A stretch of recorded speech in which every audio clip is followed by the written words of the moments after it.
Vital Hoops, Vital Hoops, Vital Hoops is for the culture.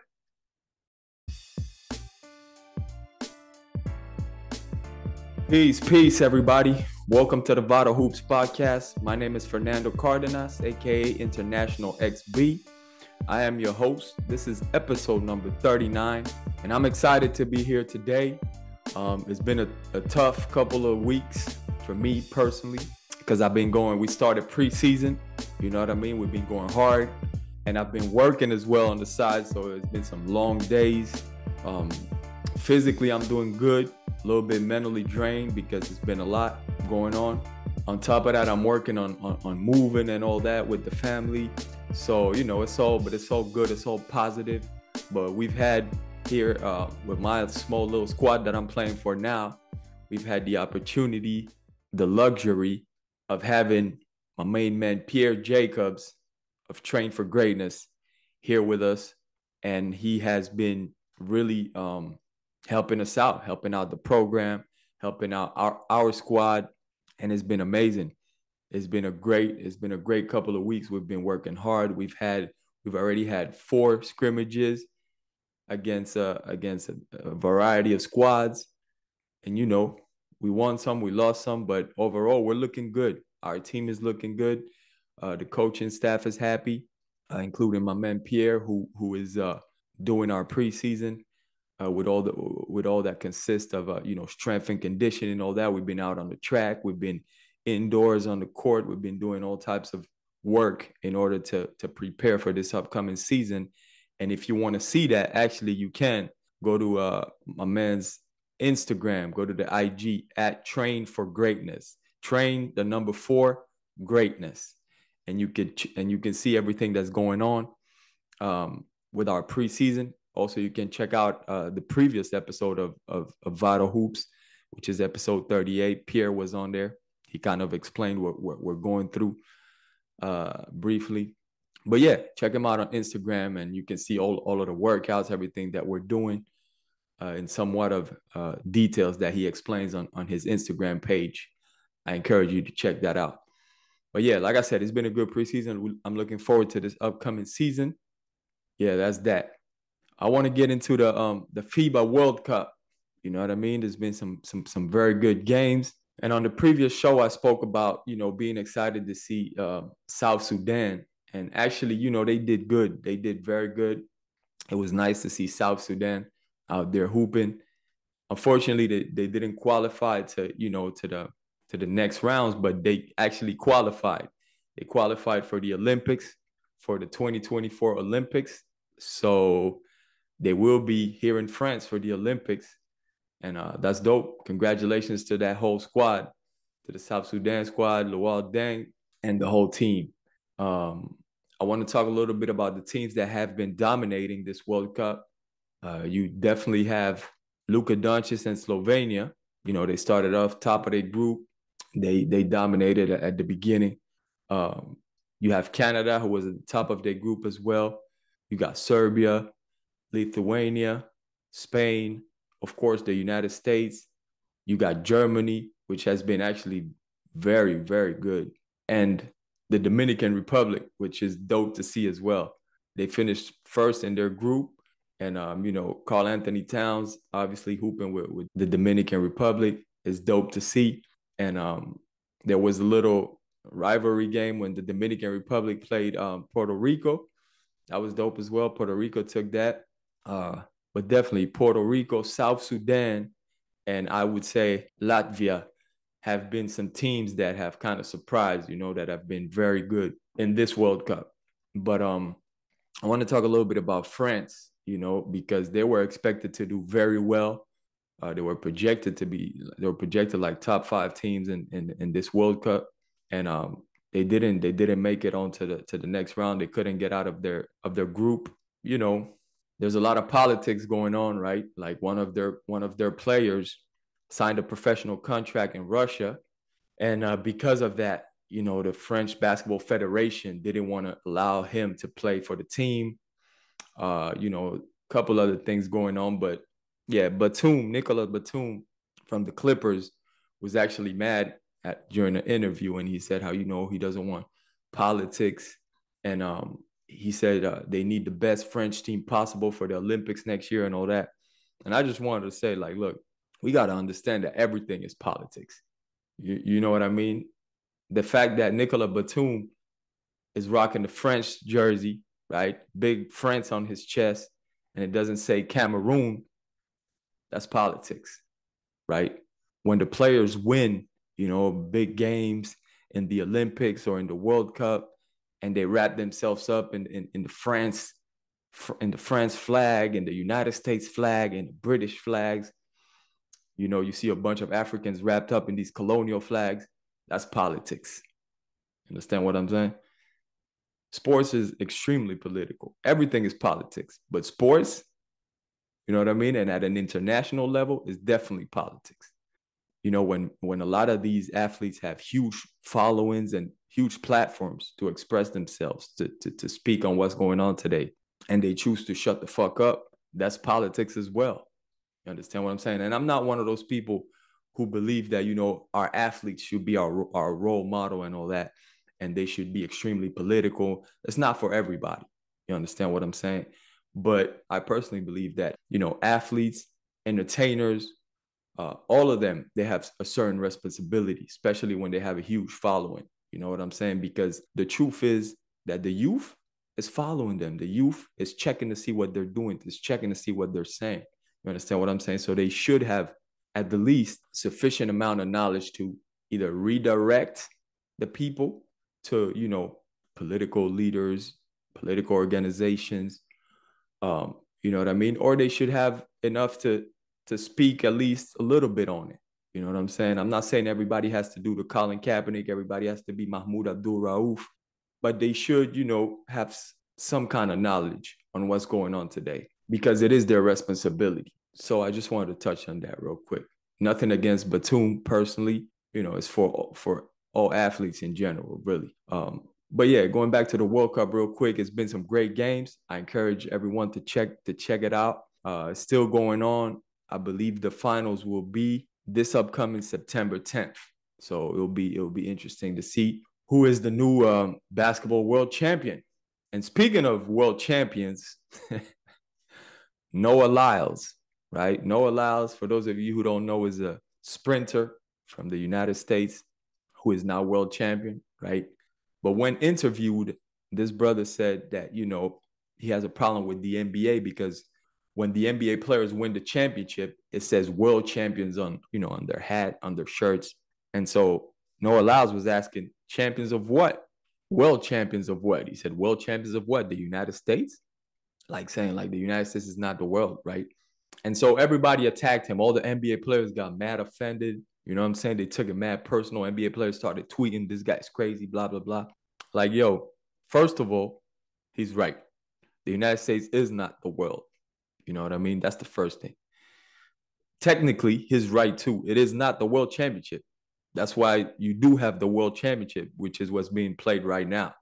You understand what I'm saying? This is the world championship. You got every country, or not every country, but you have a variety of countries in the world that you have to qualify in order to play in the world championship. So technically, he is right. So I don't know why everybody's going mad crazy. Greg Popovich said it before. He's like, this is not the world championship. Greg Popovich said, last time I checked, we didn't play anyone outside the United States borders. It's just a reality. Now, I do understand a couple things. There's nuance here. Like, for example, when it comes to soccer, every soccer player's dream is to win a World Cup, right? The actual World Cup. The truth is, when it comes to basketball, every basketball player's dream is to win an NBA championship, or at least most of us. All hoopers, ever since you're a kid, you want to win an NBA championship. This is internationally. Doesn't matter if you're in Sudan, if you're in France, if you're in New York, if you're in Haiti, wherever you are. If you're a basketball player, you want to win an NBA championship more than you want to win a FIBA World Cup for the most part. So that is a reality. Another reality is that it is true that the NBA is an international league, meaning that players from all over the world play in that league, and the best players from each country pretty much in almost every case play in the NBA. You know what I'm saying? So when you see it that way, you could make a case that, it is close to a world championship. But the truth is, technically, it's definitely not the world championship. It is the NBA championship. You win the NBA finals, you are the NBA champion. You know what I'm saying? So I don't know why everybody's going all crazy in the United States, talking about, oh, this man is crazy, this and that. He's foolish. Like, yo, he's correct in what he's saying. So, I just wanted to touch on that because a couple people have asked me. So that's that. I did want to touch on, 50 years of hip hop again, real quick, because, it has been something important for me. And I want to say that, the truth is that I've been disappointed. I've been a little bit disappointed. Now, let me be honest. I kind of expected it, but it's still a disappointment to see how it has been kind of, for the most part, there have been some good events and some good representation of the culture. But for the most part, 50 years of hip hop was just a commercial thing. A lot of people just using it to sell their hip hop things or their old rap albums. Like even mainstream artists just here, buy my classic album from 93 or from 2005, or just selling a new t-shirt, or, what I'm saying? And not really for the culture. But we kind of expected that, what I'm saying? Another thing I want to say is I want to shout out, what I'm saying? Big up to everybody who's still really doing it for the culture. I'm not just talking rappers, I'm talking, of course, every element of the culture, people who feel like they are hip hop. Shout out to all of you. And please check out my 3-part series, the Vital Hoops Podcast 3-part series we did on hip hop. You know what I mean? We had Elo Kush on part 1. We had Pablo Herrera on part 2, who is a Cuban hip hop pioneer. And then on part 3, we had Marcel P. Black, Pan-Africanist MC. And it was a real dope conversation. Shout out to Marcel P. Black, actually, who just hit the stage. He's been touring, but he just hit the stage with Dead Prez, actually, for the 20th annual Happily Natural Festival. So yeah, much respect. And one last thing on hip hop, I was recently talking to one of my comrades from Guerrilla Republic, Cuba. Shout out G-Rep Cuba and 340 MS. But yeah, we were talking about how white hip hop has become. This is a problem that has been, happening for a little while now. And now recently there has been a lot of back and forth on, who invented hip hop, who, I'm saying, like, oh, no, it's not a black thing, it's a Puerto Rican thing. It's not a Puerto Rican thing. Listen, this is how I feel about it. Hip hop is Pan-Africanist. Understand what I'm saying? It was the children of the African diaspora, for the most part, who got together and who created this culture. And it came from more culture of more children of the African diaspora. You know what I'm saying? And it came from the suffering of the children of the African diaspora. So hip hop is Pan-Africanist. That's just what it is. And so when we talk about hip hop becoming white, becoming more and more white, it's a problem that has been going on over the years. And it happens with pretty much all black culture, all African culture. But what I was talking about with my comrade from G-Rep Cuba is that, it's been happening in South America as well. You understand what I'm saying? It's been happening in South America. And this is one of the main reasons when I was talking to him why I have never identified with what we call hip hop Latino, right? I am an Afro-Cuban, but I don't identify with Latino at all. This Latinidad that's been, fucking us up and dividing us as African people from the diaspora, it's been going on in hip hop as well. We're seeing more and more white MCs coming out of South America and very little African MCs, when there are many African populations throughout, South America, obviously. You know what I'm saying? So we definitely have to connect, and build between, Afro descendants and Africans in the continent as artists as well, and collaborate and push each other's work when we talk about the underground. And this is also what we spoke about with Marcel P. Black on the podcast here, how, we have to look to the underground and we have to uplift the underground and uplift the powerful message of the underground and, that black radical culture and politics, which is what we're about and what hip hop truly is about. So that's that. You know what I'm saying? Like I said, check out the Vital Hoops 3-part series on hip hop.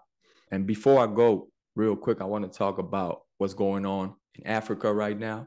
The continent of Africa is experiencing changes. You know what I'm saying? It's moving. There's a lot going on. And not just the continent of Africa, there's a lot going on all over the world right now.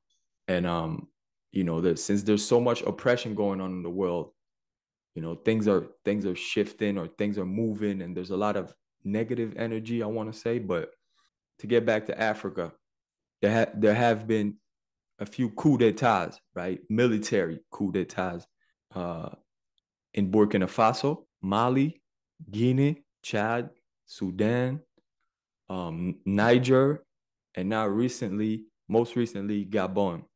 And the positive of all this is that, like I said, first of all, it's movement. It's movement. It's things that are going on. And for the most part, the people have been behind these coups. You know what I'm saying? And that's very important, even though these aren't like guerrilla, like people army type coups. You know what I'm saying? It is the military, but the people have been behind. And so far, it's been going well, meaning that so far, the people are with the military. So, we have to wait and see. We have to wait and see how it develops. But so far, I believe these things are positive because it is change that the people want.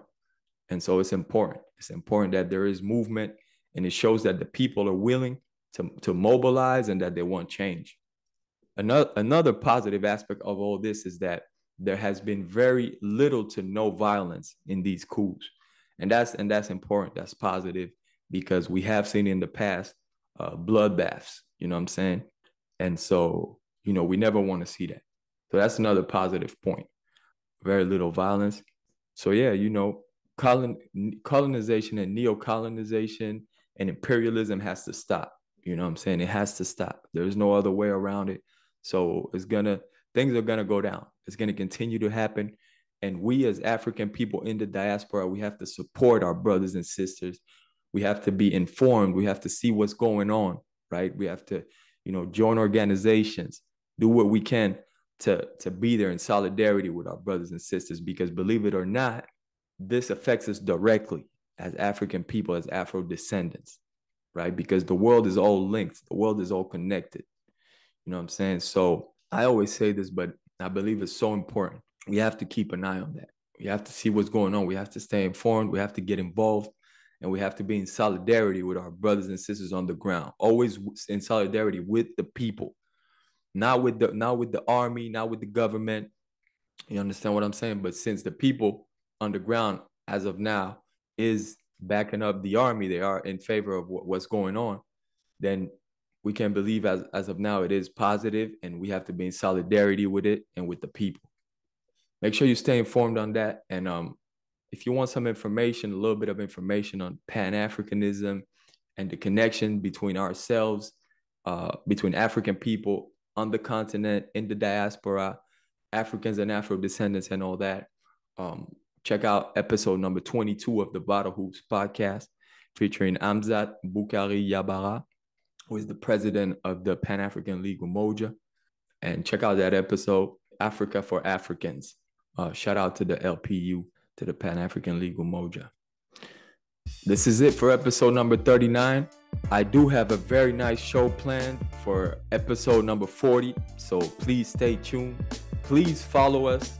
You know what I mean? Like, share, subscribe, whatever platform you're on. Please leave a comment. Let us know what you do like, what you don't like, what you would like to see adjusted, what kind of guests you want to see on the show. But I appreciate you, truthfully. If you're talking about the show, if you're sharing it with a friend, if you're liking, if you're commenting, if you're just subscribed, and if you know what I'm saying, if you're keeping up with the Vital Hoops Podcast, you know what I mean? This is a people's podcast.